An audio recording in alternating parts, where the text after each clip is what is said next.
Importante talagang pagsasamahan lalo na sa trabaho. Dapat malinaw sa lahat kung ano yung dahilan ng pagsasama nyo, di ba? Hindi naman kayo pinagsama-sama para mag-away, magsiraan. Magkakasama kayo dahil iisa ang goal ninyo. Kaya dapat nagkakaisa. Parang parang tingting. Di ba pag isang tingting lang madaling baliin. Pero pag ginawa mo ng walis, nako, hindi mo basta-basta kakayanin. Sino yung may kasalanan? Yung nagkulang o yung buminaw? Ang may kasalanan, yung hindi na kontento. Kasi yung salitang kulang, subjective yan eh. Maaaring sa'yo kulang, pero sa akin sapat na yun. Pero maaaring kaya nagkulang ako para sa'yo dahil marami kang hinahanap na wala naman sa akin. Kasi kung sapat ako, wala kang hahanapin. Kasi yun, di ba sinasabi, you will know that it's love when that love is unconditional. Yung wala na siyang naibibigay sa'yo, pero mahal mo pa rin siya. Hindi mo naman mamahalin ng tao dahil sa kung anong nakukuha mo eh. Di ba? Mamahalin mo yung tao kahit wala kang nakukuha. Dahil sa pinakasimpleng rason na hindi mo maintindihan na ewan mo ba, basta mahal mo lang siya. Importanteng balansehin yung buhay at trabaho. Minsan kasi nasusobrahan na tayo sa trabaho eh. Nakakalimutan na natin kung paano mabuhay.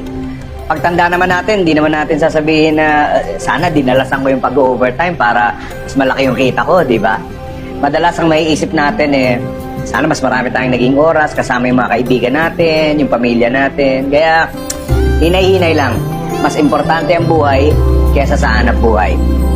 Lahat ng tao dapat may ambisyon. Kung ang buhay natin parang kotse, yung ambisyon, yun ang gasolina. Pero dapat isipin natin na yung ambisyon, pag walang plano, nagiging pantasya. Pantasya para sa mga taong mga taong tamad. Ang ambisyon kasi may deadline. Pinagsisikapan, pinagtatrabahuan. Pag sumablay yung plano natin, tapos nabigo tayo, balikan natin yung plano. Huwag yung ambisyon. Alam nating lahat na mahirap ang buhay.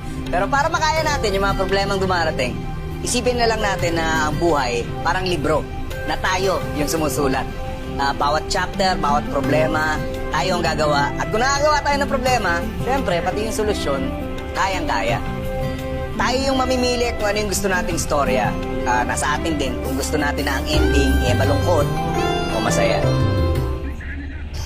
Ang simple lang naman kung gusto mong pagkatiwalaan ka, dapat maging tapat ka.